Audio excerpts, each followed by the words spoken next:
আমরা একটু উত্তরবঙ্গের দিকে যাব। এই মুহূর্তে নীলফামারী থেকে আমাদের সাথে আরফিনুল ইসলাম আমাদের সাথে সরাসরি যুক্ত হয়েছেন। একটু আরফিনুল জানাবেন যে নীলফামারীতে তো একটা মিক্সড ফলাফল আমরা পেয়েছি, জামাতের প্রার্থীরাও জিতেছেন, বিএনপিও জিতেছে, বলবেন? আসলে আপনি যেমনটা বললেন, নীলফামারীতে মোট 4টি সংসদীয় আসন রয়েছে।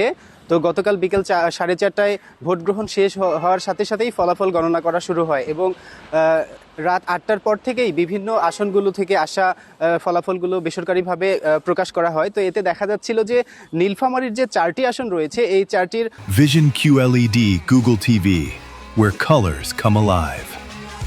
প্রতিটিতেই জামাত প্রার্থীরা জয়লাভ করেছেন। নীলফামারী এক যে সংসদীয় আসনটি রয়েছে, এটি বিএনপি জোটের প্রার্থী মাওলানা মঞ্জুরুল ইসলাম আফেদি, তিনি জমিয়তে উলামা ইসলামের প্রার্থী খেজুর গাছ নিয়ে প্রতিদ্বন্দ্বিতা করেছেন। তো তিনি জামাতের প্রার্থী মাওলানা আব্দুল সাত্তারের কাছে অন্তত 20,000 ভোটের ব্যবধানে হেরেছেন। অপরদিকে অন্যান্য আসনগুলোরও এই একই অবস্থা। নীলফামারী 2 আসন, যেটি জলঢাকা উপজেলা নিয়ে গঠিত, স্থানীয়ভাবে এই জলঢাকা উপজেলাটি জামাতের একটি শক্তিশালী ঘাঁটি হিসেবে পরিচিত, কারণ এখানে এর আগেও তিনবার জামাত থেকে এমপি নির্বাচিত হয়েছিলেন, এবারও তার ব্যতিক্রম হয়নি। এখানেও জামাত প্রার্থী 20,000-এরও বেশি ভোটের ব্যবধানে জয়লাভ করেছেন। তবে সবচেয়ে দুঃখজনক একটা বিষয় যেটি বিএনপি নেতাকর্মীরা বলছেন, এই নীলফামারী 2 সদর যে আসনটি রয়েছে, এই আসনের বিএনপি থেকে প্রার্থী হয়েছিলেন বিএনপি চেয়ারম্যান জনাব তারেক রহমানের খালাতো ভাই ইঞ্জিনিয়ার শাহরুল ইসলাম চৌধুরী তুহিন, যে কারণে তাকে নিয়ে নেতাকর্মীদের প্রত্যাশা অনেক বেশি ছিল এবং সবাই সেভাবেই কাজ করছিল। বাট শেষ দিকে এসে দেখা গেল যে 12,000 ভোটের ব্যবধানে তিনি জামাত প্রার্থীর কাছে পরাজিত হয়েছেন।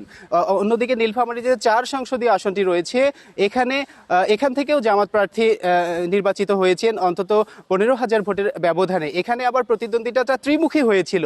এখানে আপনি তুহিনের কথা বলছিলেন, আমরা একটু জানতে চাই এই যে নীলফামারী গাইবান্ধার বেশ কিছু জায়গা, কুড়িগ্রাম, ওপাশে রংপুরের তো 6টার 5টাই জামাত জিতেছে, মানে এই জায়গায় বিএনপির অবস্থানটা এরকম হলো কেন? আগের নির্বাচনে তো এতটাই ছিল না, আমরা যেটা দেখলাম জামাত তো একচিটে এভাবে আসন আগে পায়নি কখনো। বিএনপির এই অবস্থা কেন হলো এই জায়গাটিতে? জি, আপনি যেমনটা বললেন, আসলে এই যে রংপুর, নীলফামারী, কুড়িগ্রাম, গাইবান্ধা, এই রংপুর বিভাগের এই 4টা জেলা বাদ দিয়ে আপনি যখন দিনাজপুর, ঠাকুরগাঁ, পঞ্চগড়ের দিকে যাবেন, সেদিকে আবার ঠিকই আছে।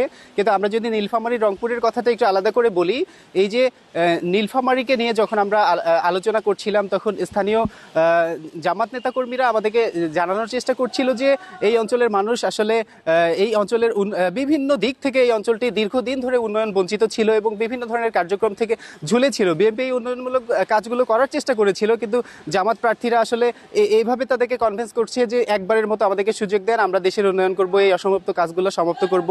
অপরদিকে এই যে রংপুর অঞ্চলের একজন জামাত নেতা, যিনি আসলে ফাঁসির মঞ্চ থেকে নেমে এসেছিলেন, তারা বিভিন্নভাবে মানুষকে আসলে বোঝানোর চেষ্টা করতে পেরেছিলেন, তারা এমনটা বলবার চেষ্টা করছেন। তো যে কারণে জামাত একটি ভালো ভোট পেয়েছে এবং মানুষকে আসলে বোঝাতে সক্ষম হয়েছে, যে কারণে এই যে উত্তর অঞ্চলের রংপুর বিভাগে রংপুর, ঠাকুরগাঁ, এই আমাদের নীলফামারীর জামাত একটি বড় সংখ্যক ভোটের ব্যবধানে জিততে পেরেছে বলে বিশেষজ্ঞরা বা মানুষরা, স্থানীয়রা মনে করছেন। আপনাকে অনেক ধন্যবাদ। আমাদের সাথে সরাসরি নীলফামারী থেকে যুক্ত হয়েছিলেন আমাদের সহকর্মী।